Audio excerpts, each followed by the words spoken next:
Hello friends, welcome to let's uncomplicate. Myself Geeta. आज हम discuss करेंगे ईवीएस के चैप्टर 5 to 10। तो जो लोग मेनली सी टेट पेपर 1 की तैयारी कर रहे हैं उनके लिए ये वीडियो बहुत ही इंपॉर्टेंट होने वाली है। पहले ही हमने 1st to 4th चैप्टर जो है डिस्कस हम कर चुके हैं, तो चैनल को सब्सक्राइब कर लें और बेल आइकन को प्रेस कर दें ताकि नेक्स्ट वीडियो की नोटिफिकेशन आपको टाइमली मिल सके। ये नोट्स जो हैं ईवीएस एनसीईआरटी की बुक से मैंने हैंड रिटन तैयार किया हुआ है। अगर इसे आप एक बार अच्छे से पढ़ ले तो सी टेट ईवीएस में आप 15 मार्क्स का जो कंटेंट पोर्शन आता है उससे अगर कोई भी क्वेश्चन पूछा जाता है तो आप उसे मतलब इसको फुल स्कोर कर सकते हैं, ये मेरा दावा है। तो अब हम चैप्टर स्टार्ट करते हैं। चैप्टर 5 जो है अनीता की मधुमक्खियाँ। तो प्रश्न है, अनीता कहाँ रहती थी? तो अनीता जो है बोचहा गांव में रहती थी। और बोचहा गांव के बारे में कुछ जान लीजिए। तो बोचहा गांव कहाँ पर है? बिहार के मुजफ्फरपुर, ये मुजफ्फरपुर लिखा हुआ है, मुजफ्फरपुर जिले में है। अनीता कुशवाहा एक चमकता सितारा अर्थात गर्ल स्टार थी। इसको गर्ल स्टार इसलिए बोला गया है क्योंकि जो अनीता थी वो बहुत ही कठिन परिस्थितियों से पढ़ाई करते हुए अपने जीवन में आगे बढ़ी और उसने एक कोर्स किया, मधुमक्खी पालन का कोर्स किया, जो कि लड़कियों के लिए बहुत ही मुश्किल होता है और उसमें उसने बहुत ही ज़्यादा नाम कमाया, बहुत ही आगे बढ़ी। नेक्स्ट क्वेश्चन है, मधुमक्खी पालने का सही समय कब होता है? तो मधुमक्खी पालने का सबसे अच्छा समय जो है अक्टूबर से दिसंबर तक। ये कई बार क्वेश्चन पूछा गया है, मधुमक्खी पालने का सही समय कब होता है? तो ये आपका अक्टूबर से दिसंबर तक। नेक्स्ट क्वेश्चन है आपका, मधुमक्खी के छत्ते में अंडे कौन देती हैं? तो मधुमक्खी के छत्ते में जो है जो रानी मक्खी होती है वो अंडा देती है। इसके बारे में आप समझ लीजिए, नोट ये बहुत ध्यान से देखना। छत्ते में नर मक्खी बहुत कम होते हैं। यह छत्ते के लिए कोई खास काम नहीं करते। कौन? नर मक्खी जो है छत्ते में बहुत कम होते हैं और ये कोई खास काम नहीं करते हैं। बाकी बहुत सारी मक्खियाँ काम करने वाली होती हैं। शहद के लिए फूलों का रस ढूंढती हैं और मिल जाने पर एक प्रकार का नाच करती हैं। उसके नाच से ही पता चल जाता है बाकी मधुमक्खियों को कि कहाँ पर कहाँ पर जो है फूल है, तो सब उसी साइड चल देती हैं।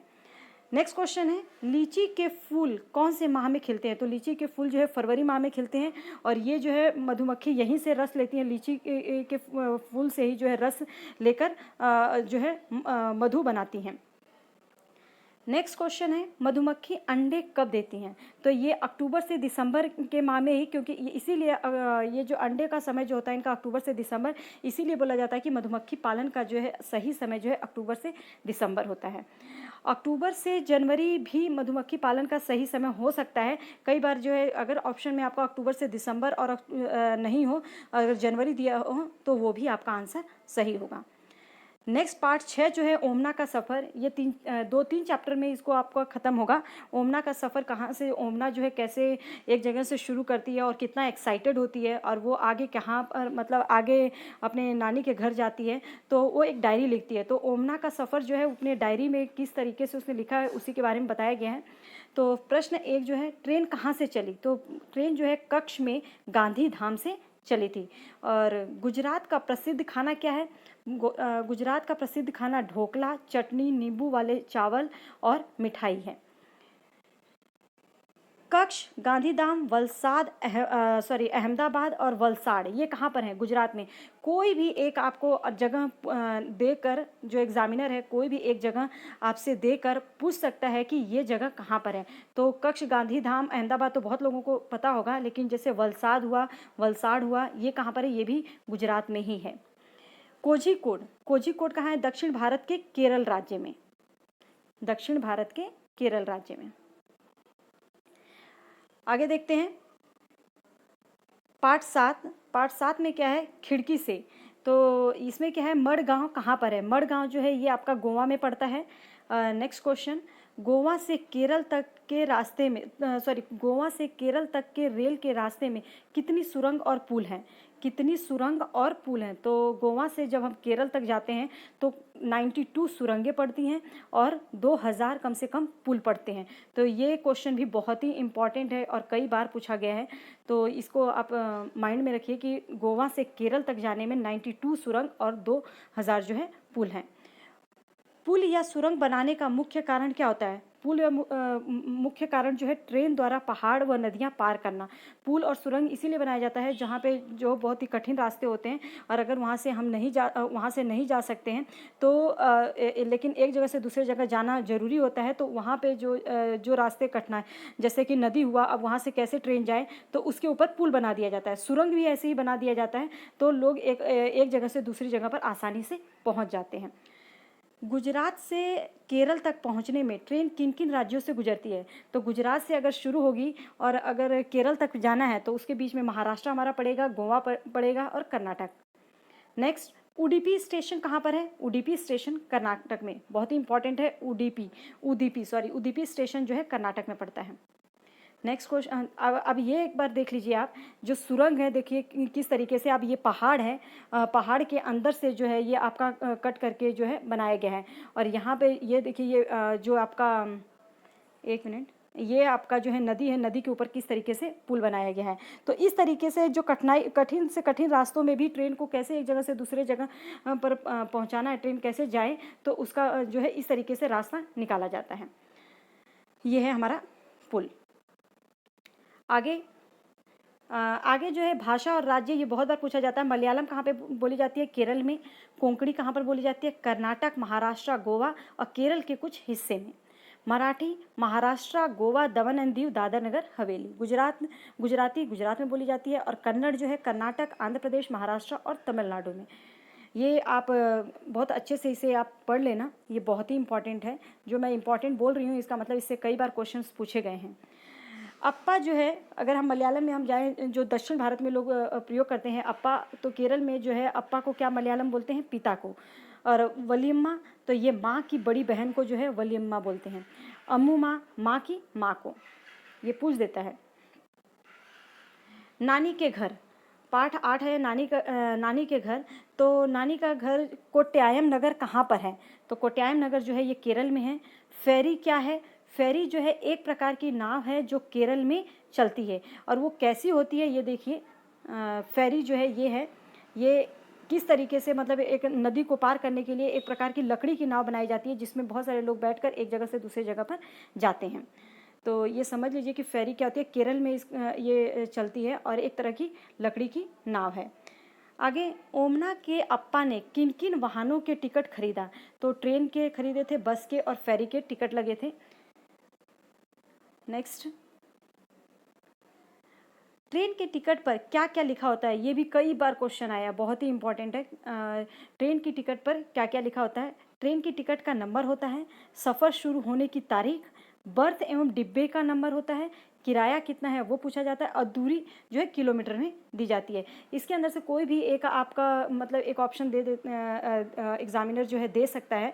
जैसे कि अगर आप मान लो इसमें सफ़र शुरू होने की तारीख, सफ़र ख़त्म होने की तारीख नहीं दिया होता है तो वो दे देगा कि ट्रेन का टिकट का नंबर, ख़त्म होने की तारीख, तो वो हमारा गलत होगा। पार्ट 9, बदलते परिवार। बदलते परिवार में हमारा एक परिवार किस तरीके से बदलते जा रहे हैं। जैसे कि परिवार हम लोग जानते हैं 2 तरह के होते हैं, एक संयुक्त परिवार होता है और एक जो है नाभिकीय परिवार, अर्थात हमारा एक जो जॉइंट फैमिली होती है। नाभिकीय परिवार जो है इसे हम न्यूक्लियर फैमिली बोलते हैं। नाभिकीय परिवार को एकल परिवार भी कहा जाता है, एकाकी परिवार भी कहा जाता है। ये हिंदी के टर्म्स हैं और ये आपको पता होना चाहिए। संयुक्त परिवार क्या है? ऐसा परिवार जिसमें 2 पीढ़ी के लोग एक साथ रहते हैं और एकल परिवार में जिसमें एक पीढ़ी के लोग ही रहते हैं। तो देख लीजिए, जैसे कि दादा दादी और उनका बच्चा, उनका बेटा और उनके बेटे की जो पत्नी होगी और उसका भी बच्चा, अगर ये सब लोग एक साथ रहते हैं तो इसको हम क्या बोलेंगे? जॉइंट फैमिली, संयुक्त परिवार।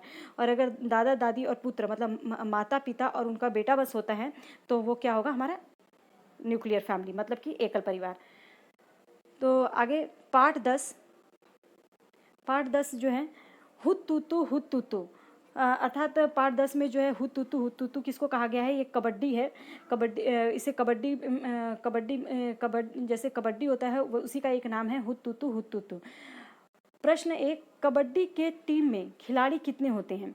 तो कबड्डी के टीम में जो है खिलाड़ी कितने होते हैं? 7 खिलाड़ी होते हैं कबड्डी के टीम में। और नेक्स्ट, कबड्डी के अन्य नाम कौन कौन से होते हैं? तो देखो, चेडू गुडू, हुतुतु, हाडुडू, छू किटकिट, कबड्डी। ये जो है सभी कबड्डी के नाम हैं। कर्णम मल्लेश्वरी कौन थी, वह कहाँ पर रहने वाली थी? कर्णम मल्लेश्वरी कौन थी, वह कहाँ की रहने वाली थी? तो कर्णम मल्लेश्वरी जो है एक वेट लिफ्टर थी। एक वेट लिफ्टर थी, मतलब भार उठाने का काम करती थी। और आगे ये नोट देख लीजिए।